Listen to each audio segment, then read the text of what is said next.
10. How to find and fix the causes of your bad habits. In late 2012, I was sitting in an old apartment just a few blocks from Istanbul's most famous street. I was in the middle of the 4-day trip to Turkey, and my guide, Mike, was relaxing in a worn-out armchair a few feet away. Mike wasn't really a guy, he was just a guy from Maine who had been living in Turkey for 5 years. But he offered to show me around while I was visiting the country and took him up on it. On this particular night, I had been invited to dinner with him and a handful of his Turkish friends. There were seven of us, and I was the only one who hadn't. And at some point smoked at least one pack of cigarettes per day. I asked one of the Turks how he got started. Friends, he said, it always starts with your friends. One friend smokes, then you try it. What was truly fascinating was that half of the people in the room had managed to quit smoking. Mike had been smoke-free for a few years at that point, and he swore up and down that he broke the habits because of a book called Ellen Carey's Way to Stop Smoking. It frees you from the mental burden of smoking, he said. It tells you, stop lying to yourself. You know you don't actually want to smoke. You know you don't really enjoy this. It helps you feel like you're not the victim anymore. You start to realize that you don't need to smoke. I had never tried two cigarettes, but I took a look at the book afterward out of curiosity. The author employs an increasing strategy to help smokers eliminate their cravings. He systematically reframes each cue associated with smoking and gives a new meaning. He says things like, you think you are quitting something, but you're not quitting anything because cigarettes do nothing for you. You think smoking is something you need to do to be social, but it's not. You can be social without smoking at all. You think smoking is about relieving stress, but it's not. Smoking does not relieve your nerves, it destroys them. Over and over, he repeats these phrases and others like them. Get it clear into your mind, he says. You are losing nothing and you are making marvelous positive gains not only in health, energy, and money, but also in confidence, self-respect, freedom, and most important of all, in the length and quality of your future life.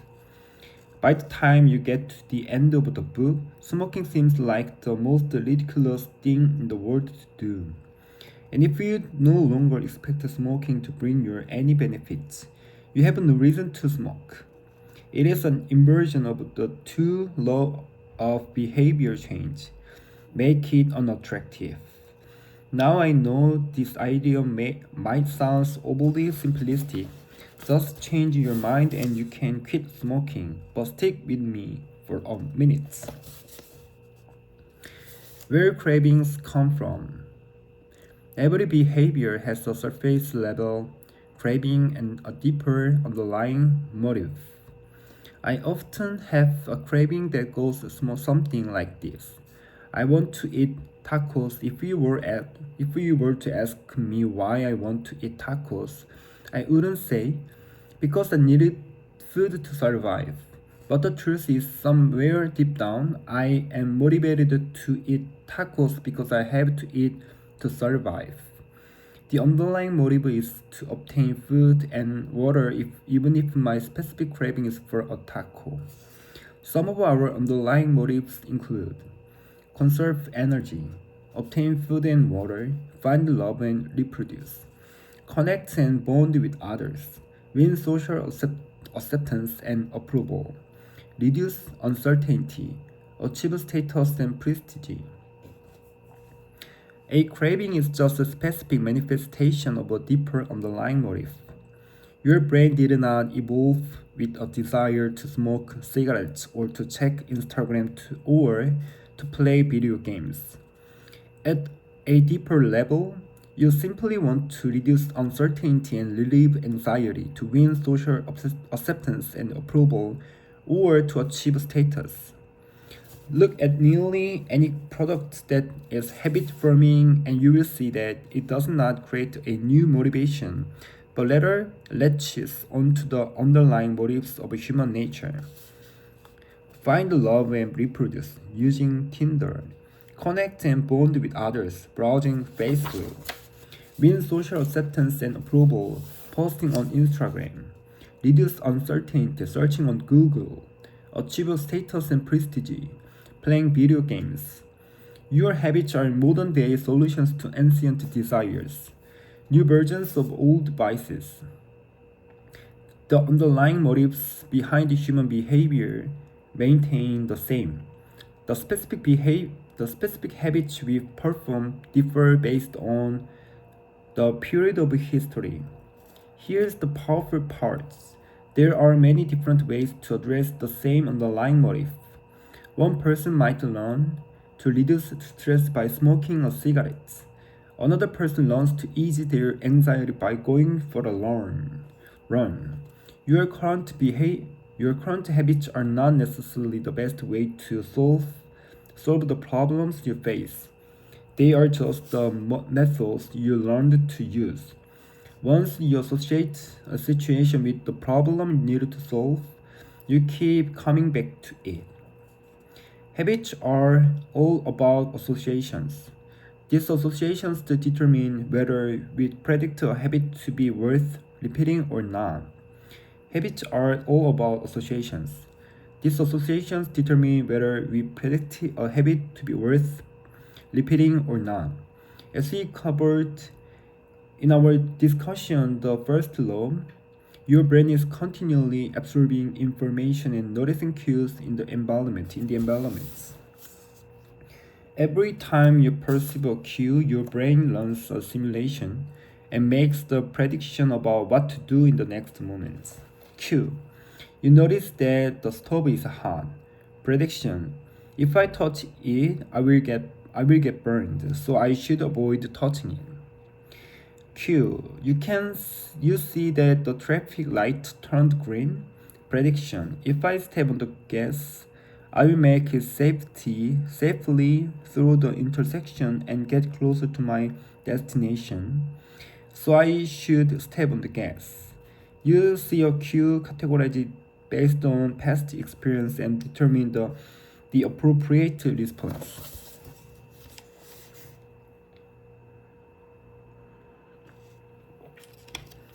This all happens in an instant, but it plays a crucial role in your habits because every action is preceded by a prediction.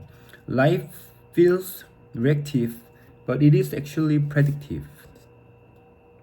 All day long, we are making your best guess of how to act given what you've just seen and what has worked for you in the past. You are endlessly predicting what will happen in the next moment. Our behavior is heavily dependent on these predictions. Put another way, our behavior is heavily dependent on how we interpret the events that happen to us, not necessarily the objective reality of the events themselves. Two people can look at the same cigarette, and one feels the urge to smoke while the other is repulsed by the smell. The same cue can spark a good habit or a bad habit depending on your prediction. The cause of your habits is actually the prediction that precedes them.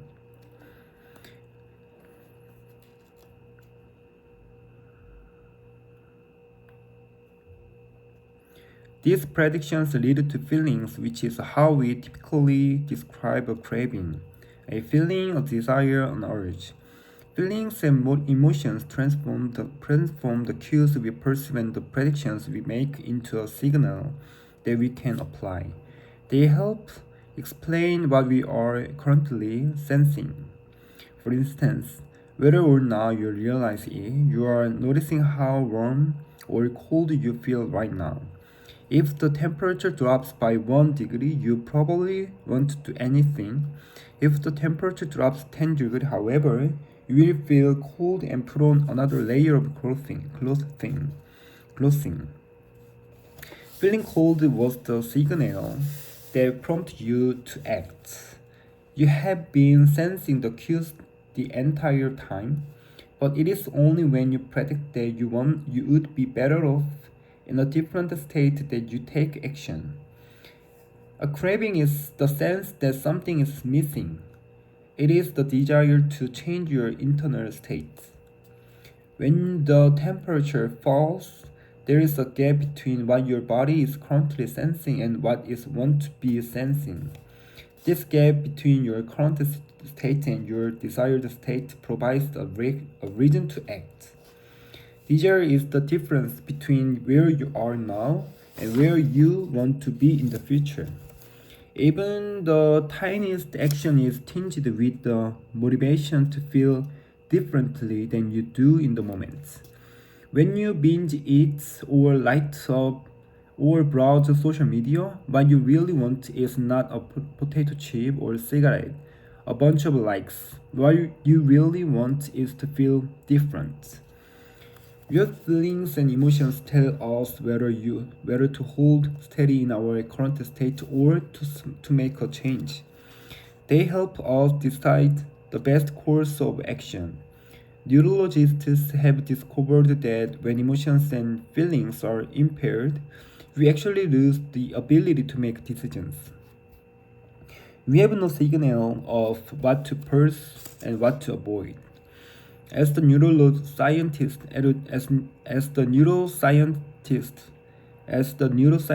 Anthony Damasio explains, it is the emotion that allows you to mark things as good, bad, or indifferent.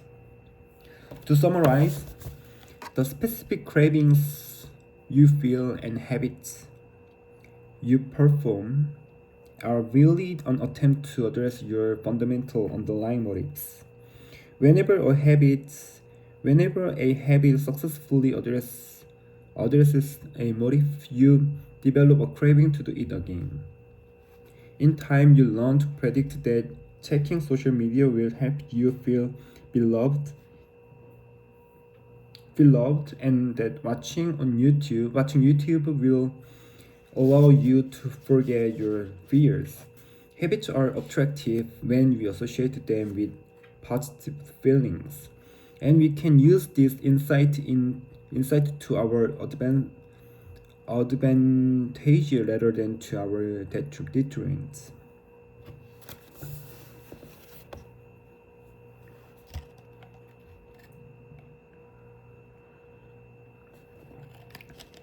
How to reprogram your brain to enjoy hard habits. You can make hard habits more attractive if you can learn to associate with them with a positive experience. Sometimes all you need is a slight mindset shift. For instance, we often talk about everything we have to do in a given day. We have to wake up early for work. You have to make another sales call for your business. You have to cook dinner for your family. Now imagine changing just one word. You don't have to, you get to. You get to wake up early for work. You get to make another sales call. You get to make another sales call for your business. You get to cook dinner for your family. By simply changing one word, you shift the way you view each event. You transition from seeing these behaviors as burdens and turn them into opportunities. The key point is that both versions of reality are true. You have to do those things and you also get to them done. You also get to do them. We can find evidence for whatever mindset we choose. I once heard a story. I once heard a story about a man who uses a wheelchair. When asked if it is difficult being confined, he responded, I'm not confined to my wheelchair. I am liberated by it. If it wasn't for my wheelchair, I would bedbound and never able to leave my house. This shift in perspective completely transformed how he lived each day. Reframing your habits to highlight their benefits rather than their drawbacks is a fast and lightweight way to reprogram your mind and make a habit seem more attractive. Exercise. Many people associate exercise with being a challenging task that drains energy and wears you down. You can just as easily view it as a way to develop skills and build you up. Instead of telling yourself I needed to go run in the morning, say it's time to build endurance and get fast. Finance. Saving money is often associated with sacrifice. However, you can associate it with freedom rather than limitation if you realize one simple truth. Living below your current means increases your future means. The money you save this month increases your purchasing power next month. Meditation. Anyone who has tried meditation for more than 3 seconds knows how frustrating it can be when the next distraction inevitably pops into your mind. You can transform frustration into delight when you realize that each interruption gives you a chance to practice returning to your breath. Distraction is a good thing because you need distractions to practice meditation. Pre-game jitters. Many people feel anxiety before delivering a big presentation or competing in an important event. They experience quicker breathing, a faster heart rate, heightened arousal. If we interpret these feelings negatively, then we feel threatened and tense up. If we interpret these feelings positively, then we can respond with fluidity and grace. You can reframe I'm nervous to I'm excited and I'm getting an adrenaline rush to and I'm getting an adrenaline rush to help me concentrate. These little mindset shifts aren't magic, but they can help change the feelings you associate with a particular habit or situation. If you want to take it a step further, you can create a motivation ritual. You simply practice associating your habit with something you enjoy. Then you can use that cue whenever you need a bit of motivation. For example, if you always play the same song before having sex, then you will begin to link the music with the acts. Whenever you want to get in the mood, just press play. Ed Latimore, a boxer and writer from Pittsburgh, benefited from a similar strategy without knowing it. Although realization, he wrote, my focus and concentration goes up just by putting my headphones while writing. I don't even have to play any music. Without realizing it, he was conditioning himself. In the beginning, he put his headphones on, played some music he enjoyed, and did focused work.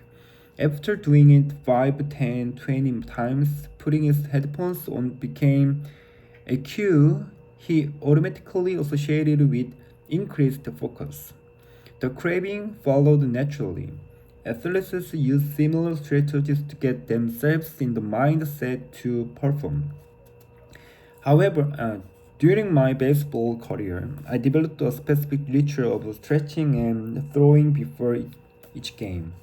The whole sequence took about 10 minutes, and I did it the same way every single time. While it physically warmed me up to play, more importantly, it put me in the right mental state. I began to associate my pre-game ritual with feeling competitive and focused, even if I wasn't motivated beforehand. By the time I was done with my ritual, I was in game mode. You can adapt this strategy for nearly any purpose. Say you want to feel happier in general, find something that makes you truly happy, like petting your dog or taking a bubble bath. And then create a short routine that you perform every time before you do the thing you love. Maybe you take 3 deep breaths and smile. 3 deep breaths, smile, pat the dog, repeat. Eventually, you will begin to associate this breath and smile routine with being a good mood. It becomes a cue that means feeling happy. Once established, you can break it out anytime you need to change your emotional state. Stressed at work, take 3 deep breaths and smile. Sad about life, take 3 deep breaths and smile. Once a habit has been built, the cue can prompt a craving, even if it has little to do with the original situation. The key to finding and fixing the causes of your bad habits is to reframe the associations we have about them. It is not easy, but if you can reprogram your predictions, you can transform a hard habit into an attractive one.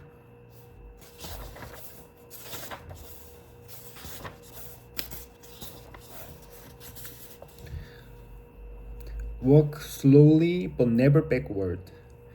On the first day of class, Jerry Usman, a professor at the University of Florida, divided his film photograph into students into 2 groups.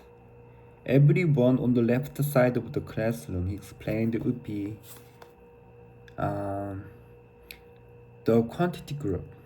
They would be graded solely on the amount of work they produced. On the final day of class, he would tally the number of photos submitted by each student. 100 photos would rate an A, 90 photos a B, 80 photos a C, and so on. Meanwhile, everyone on the right side of the room would be in the quality group. They would be graded only on the excellence of their work.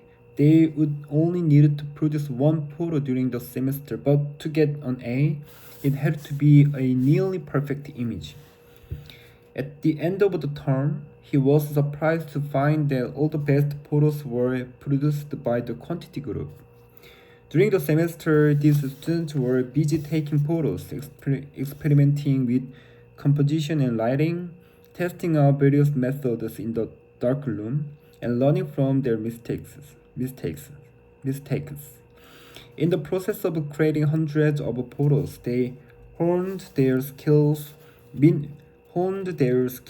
Meanwhile, the quality group sat around speculating about perfection. In the end, they had little to show for their efforts other than unverified theories and one mediocre photo. It is easy to get bogged down trying to find the optimal plan for change, the fastest way to lose weight, the best program to build muscle, the perfect idea for a side hustle. We are so focused on figuring out the best approach that we never get around to taking down. We are so focused on figuring out the best approach that we never get around to taking action. As Voltaire once wrote, the best is the enemy of the good.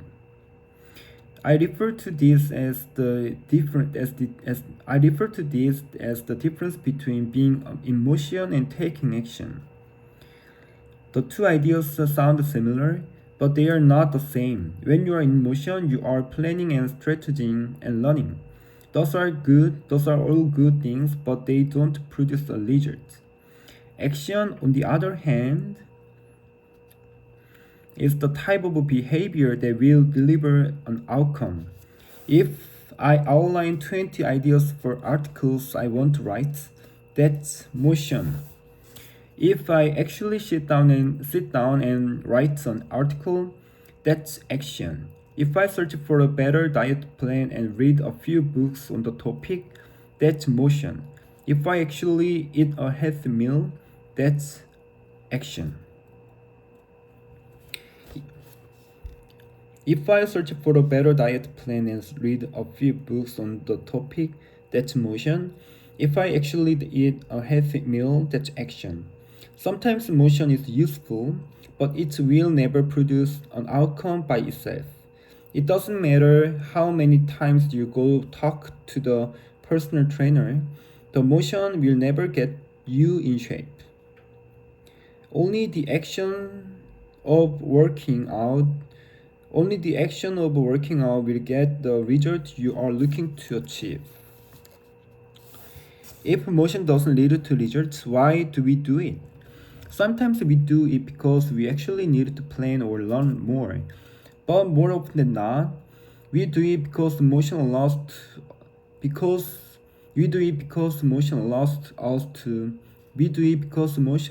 us to feel like we are making progress without running the risk of failure. Most of are experts at avoiding criticism. It doesn't feel good to fail. It doesn't feel good to fail or to be judged publicly. So we tend to avoid the situations where they might happen.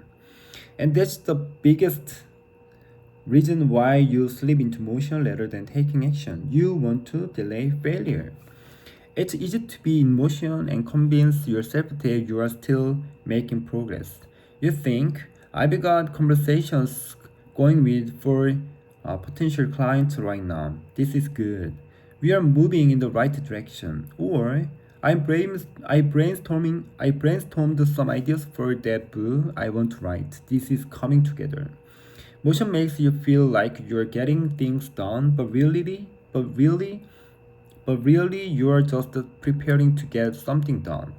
When preparation becomes a form of procrastination, you need to change something. You don't want to merely be planning. You want to be practicing. If you want to master a habit, the key is to start with repetition, not perfection. You don't need to map out every feature of a new habit. You don't need to map out every feature of a new habit.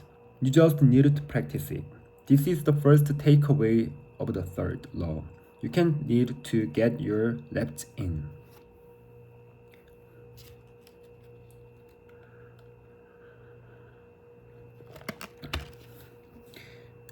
How long does it actually take to form a new habit? Habit transformation is the progress by which a behavior becomes progressively more automatic through repetition. Habit formation is the process by which a behavior becomes progressively more automatic through repetition. The more you repeat an activity, the more the structure of your brain changes to become efficient at that activity. Habit formation is the process by which a behavior becomes progressively more automatic through repetition. The more you repeat an activity, the more the structure of your brain changes to become efficient at that activity. Neuroscientists call this long-term potentiation, which refers to the strengthening of connections between neurons in the brain based on recent patterns of activity. With each repetition, cell-to-cell signaling improves. The With each repetition, cell-to-cell signaling with each repetition, cell-to-cell signaling improves, and the neuron with each repetition, cell-to-cell signaling improves, and the neural connections tighten.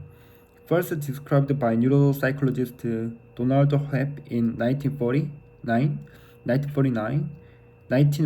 this phenomenon is commonly known as Hebb laws. Neurons that fire together